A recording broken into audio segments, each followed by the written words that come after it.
नमस्कार मित्रों, मैं हूं आपका दोस्त आयतन जो इंस्पायर टू हिंदी से। और सैमसंग ने अभी अपना लेटेस्ट फोन निकाला है गैलेक्सी M31s। बहुत सारे लोग अभी असमंजस में है कि भाई ये फोन अच्छा लग रहा है पर ये फोन महंगा भी है। क्या ये फोन लेना चाहिए या फिर नहीं लेना चाहिए? क्या मैं कोई सस्ता फोन ले लूं या एकदम ही महंगे होकर किसी और अच्छे और फोन पे जाऊं? तो ये जो बहुत सारी असमंजस वाले एक सवाल हैं और दुविधा में जो लोग पड़े हुए हैं, उनकी सारी असमंजस को दूर करने आज मैं आया हूं। तो अंत तक वीडियो देखिए, आपके सारे सवालों का जवाब आपको मिल जाएगा।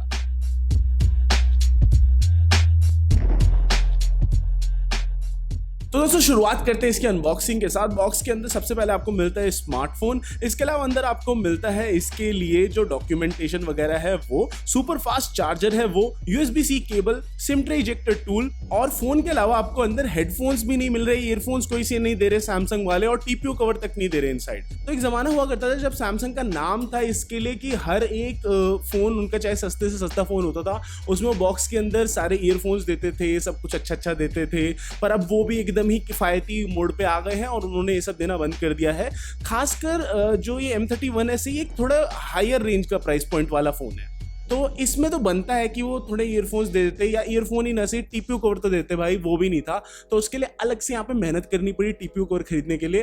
तो ये एक पॉइंट ऐसा है जो आपको पहले से पता होना चाहिए। अब आइए बिल्ड और डिजाइन के बारे में बात करते हैं। तो M31s किसी भी हाल में एक हैंडी फोन नहीं है, काफी बड़ा फोन है। इसके अंदर 6000 mAh की बैटरी है, जिसकी वजह से और थोड़ा सा बड़ा हो जाता है। 6.5 इंच की AMOLED full HD plus display है, जो कि मेरे हिसाब से इस प्राइस पॉइंट पे one of the best displays में से एक है। कलर्स मुझे बहुत ही जबरदस्त लगे, जो ओवरऑल डिजाइन है वो बहुत जबरदस्त लगा। पंच होल कटआउट दे रखा है टॉप पे, एंड आई थिंक इस प्राइस रेंज में कोई और डिस्प्ले इतने वाइब्रेंट कलर्स नहीं दे रही है। तो उस मामले में चलो बहुत बढ़िया फोन लगा मुझे। बट भारी काफी ज्यादा है, 203 ग्राम्स पे काफी भारी फोन है, और हैंडी तो किसी भी हाल में नहीं है। और ये 9.3 मिलीमीटर थिन है, तो वो भी मतलब थोड़ा सा ऐसा बल्कि सा लगता है फोन। राइट हैंड साइड पे आपको पावर बटन और वॉल्यूम रॉकर मिलता है। पावर बटन के अंदर ही इन्होंने फिंगरप्रिंट सेंसर घुसा दिया, जो कि काफी एक सही प्लेसमेंट मुझे लगती है। पोको X2 में भी यही प्लेसमेंट हमें देखने को मिली थी। और लेफ्ट साइड पे आपको मिलता है सिम ट्रे स्लॉट, जिसके अंदर dedicated micro SD card slot इन्होंने दे रखा है। तो वो चलो एक प्लस पॉइंट की डेडिकेटेड है। डुअल सिम फोन है, वोल्टी सपोर्ट करता है, VO wifi voice over wifi को भी ये सपोर्ट करता है।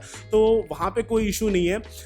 इशू अब कहां पे आएगा? इशू आएगा आपको यूज करने में, वो मैं आपको अभी और थोड़ा डिटेल में बताऊंगा। 3.5 जैक इस फोन में है, बेसिक्स इन्होंने सही से कवर कर रखे हैं। और USB-C पोर्ट आपको बॉटम पे मिलता है, माइक्रोफोन होल के साथ और स्पीकर ग्रिल के साथ। मैक्सिमम वॉल्यूम उतना कोई बहुत ज्यादा नहीं था इसमें, ठीक ठाक था, एक मतलब रिस्पेक्टेबल मैक्सिमम वॉल्यूम था। और इसमें कोई स्टीरियो स्पीकर सेटअप नहीं दे रखा है, तो ठीक ठाक वॉल्यूम है, मीडिया कंजम्पशन के लिए भी सही है। बट वही है कि स्टीरियो स्पीकर में थोड़ा और मजा आ जाता, इतना पैसा देके शायद वो आपको एक फील आया थी। बट ठीक है, आजकल तो 30,000 के फोन सिंगल स्पीकर सेटअप के साथ आ रहे हैं, तो सैमसंग को ज्यादा गाली नहीं दे सकते यहाँ पे इस बात के लिए। अब बाकी अब बात करते हैं अंदर क्या दे रखा है। अंदर इन्होंने अपना वही पुराना एकदम बहुत ही सालों से जो चला आ रहा है, एकदम चेपे जा रहे हैं हम पे ये लोग, वही Exynos 9611 चिपसेट है। अंदर 10 नैनोमीटर प्रोसेस वाला 8 कोर प्रोसेसर है ये। और रॉ पावर के मामले में तो काफी हद तक सही है। बट अगर मैं परफॉर्मेंस की बात करूं, गेम्स में चलो सही परफॉर्मेंस है, बट यूजेबिलिटी में मुझे उतना मस्त नहीं लगा। फॉर एग्जांपल, अगर आप एक 20,000 का फोन यूज करें, जो कि ये फोन है, तो आप उम्मीद करेंगे कि वो काफी हद तक स्मूथ लगेगा, बढ़िया लगेगा। बट कहीं पे भी UI एलिमेंट्स में भी मुझे फ्रेम ड्रॉप्स दिखाई दे रहे थे। आप किसी चीज को तेजी से बंद करेंगे या खोलेंगे, वहां पे भी आपको ऐसा लगेगा, हल्का सा वो लैगी सा महसूस होगा।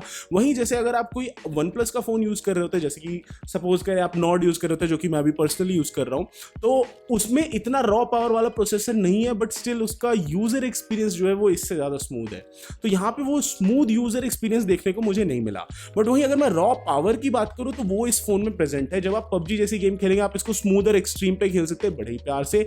HDR और अल्ट्रा पे भी खेल सकते हैं, बट HDR और अल्ट्रा पे फ्रेम्स ड्रॉप होते हैं तेजी से, तो वो मैं बिल्कुल भी रिकमेंड नहीं करूंगा। और HDR और अल्ट्रा पे फोन गर्म भी बहुत ज्यादा हो जाता है, तो वो भी मैं रिकमेंड नहीं करूंगा। स्मूथ और एक्सट्रीम पे आप PUBG पे आराम से लंबी देर तक खेल सकते हैं, ठीक ठाक एक्सपीरियंस के साथ। फोन गर्म जरूर होगा। Asphalt 9 जैसी गेम को भी आप इस पे सही से खेल सकते हैं परफॉर्मेंस मोड पे, या फिर अगर आप हाई क्वालिटी मोड पे खेलेंगे तो फोन गर्म होगा, थर्मल थ्रॉटलिंग होगी, अपने आप FPS ड्रॉप हो जाएगा। तो अगर आप एक गेमर है, बहुत ही ज्यादा हार्डकोर वाले गेमर है, तो आपको शायद से मैं ये फोन बहुत लंबे टाइम तक गेमिंग करने के लिए नहीं रिकमेंड करूंगा, बिकॉज ये थोड़ा जल्दी मुझे लग रहा था गर्म हो रहा है। इसके अलावा अगर हम कैमरा सेटअप की बात करें, आते हैं 64 मेगापिक्सल के IMX682 सेंसर के साथ, जो कि इस प्राइस पॉइंट के हिसाब से काफी एक बढ़िया सेंसर है। इसमें 12 मेगापिक्सल का अल्ट्रा वाइड सेंसर है, 5 मेगापिक्सल का एक डेप्थ सेंसर है और 5 मेगापिक्सल का एक मैक्रो सेंसर है।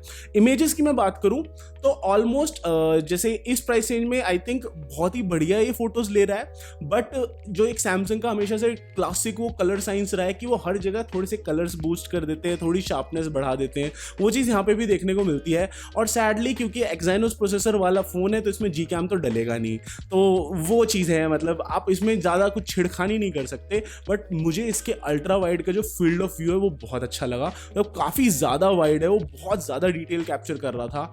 और डे लाइट में इसका सेल्फी कैमरा जो कि 32 मेगापिक्सल का है वो काफ़ी अच्छी फोटोज़ ले रहा था। बट वहीं अगर आप थोड़ा सा ज़्यादा लो लाइट में जाएंगे तो थोड़ा सा डिटेल सफ़र कर जाता है। इसके अलावा वीडियो क्वालिटी की बात की जाए तो बैक और फ्रंट दोनों ही कैमरा 4K वीडियो रिकॉर्ड कर सकते हैं, बट बैक कैमरा से ली गई 4K वीडियो की क्वालिटी ज़्यादा बढ़िया है as oppose to front camera.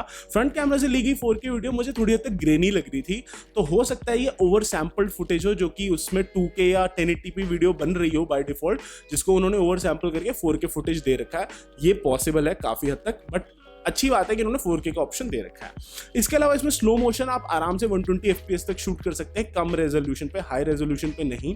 Images की क्वालिटी के हिसाब से और एक जनरल आउटलुक अगर मैं आपको दूं तो काफ़ी बढ़िया कैमरा है इसका। मतलब आप अगर कंपेयर करने जाएंगे 20,000 की रेंज में तो आई थिंक बहुत ही कम आपको ऐसे स्मार्टफोन्स मिलेंगे जो कि इतनी वाइड वेराइटी ऑफ फोटोज ले सकते हैं, जिनमें अल्ट्रा वाइड कैमरा सेंसर भी इतना अच्छा हो और सब कुछ मतलब इतना सही से ऑप्टिमाइज्ड हो, तो वो उस मामले में बढ़िया है। अब मैं जिस पॉइंट पे काफ़ी दुखी था उस पॉइंट पे वापस आते हैं, यूज़र एक्सपीरियंस।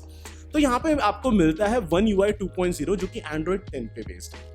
अब आप उम्मीद करेंगे कि क्योंकि इसमें सैमसंग का लेटेस्ट और ग्रेटेस्ट सॉफ्टवेयर है तो काफ़ी बढ़िया चलेगा, पर वो चीज़ यहाँ पे मुझे देखने को नहीं मिल रही थी। जैसे कि अगर आप सैमसंग का कोई सस्ता फ़ोन ले रहे हो, जैसे M21 ले रहे हो 14,000 पे, तो ये जो छोटी मोटी दिक्कतें होती है ना इंसान इग्नोर भी कर देता है। पर अगर आप 20,000 का एक फ़ोन ले रहे हैं जिसमें आप 8 128 GB वाला स्टोरेज ले रहे हैं, तो आप बिल्कुल भी नहीं चाहेंगे कि कहीं पे भी आपको हल्का सा लैग महसूस हो।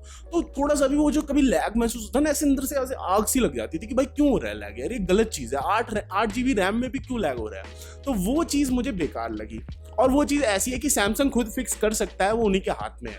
इसके अलावा अगर आप थोड़े से ऐसे व्यक्ति हैं जो ज़्यादा छेड़खानी नहीं करते अपने फ़ोन के साथ, तो दुनिया भर के ऐड आएंगे सैमसंग में भी। जो पहले Xiaomi का अपना एक वो था, इसमें Xiaomi का हाथ था इसमें कि अकेले वो थे जो मस्त एकदम दुनिया भर के ऐड दे रहे थे।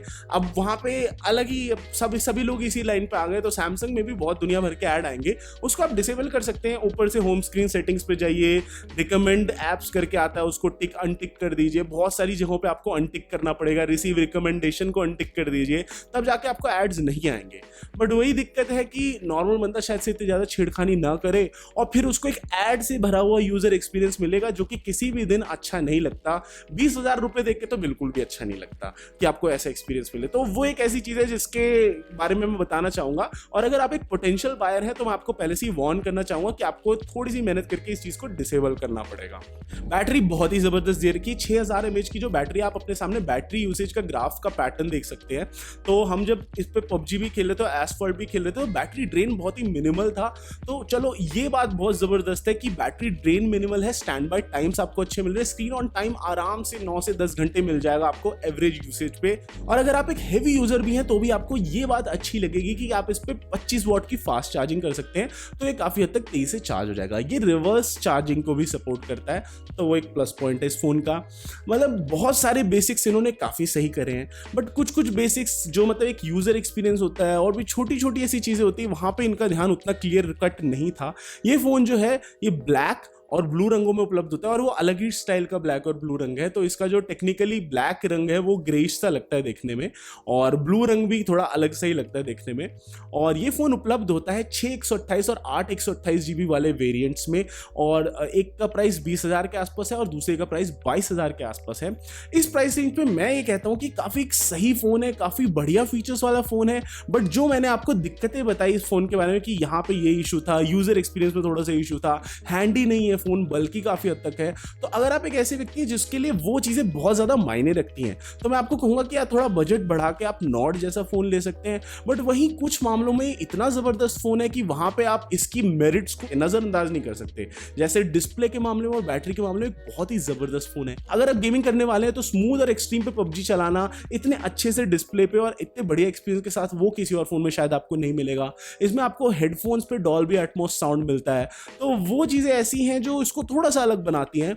और at the end of the day ये आपका खुद का अपना पर्सनल डिसीजन होगा कि आपको एक हैंडी फोन चाहिए या आपको एक ऐसा बड़ा सा फोन चाहिए जिसमें मल्टीमीडिया कंजम्पशन काफी हद तक बढ़िया हो रहा है, बट वहीं ये कुछ और मामलों में कहीं और कहीं कहीं कमी कर रहा है। तो ये आपका पर्सनल प्रेफरेंस होगा कि आप किस तरह का फोन लेना चाहते हैं।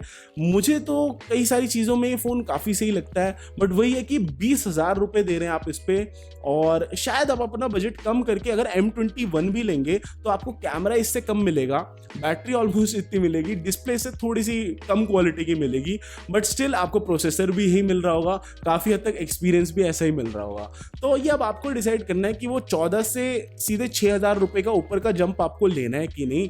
बाकी फोन में उतनी ज्यादा कोई कमियां नहीं है, काफी हद तक सही फोन है। तो दोस्तों इस वीडियो के लिए इतना ही। अगर आपको वीडियो पसंद आए इसको लाइक करें, शेयर करें, इंस्पायर टू हिंदी को सब्सक्राइब करें, नीचे वो एक छोटी सी प्यारी सी घंटी दे रखी है कोने में, उसको श्रद्धालुओं को बजा दीजिए और हमेशा की तरह सतत निरंतर आगे बढ़ने के लिए प्रेरित रहिए।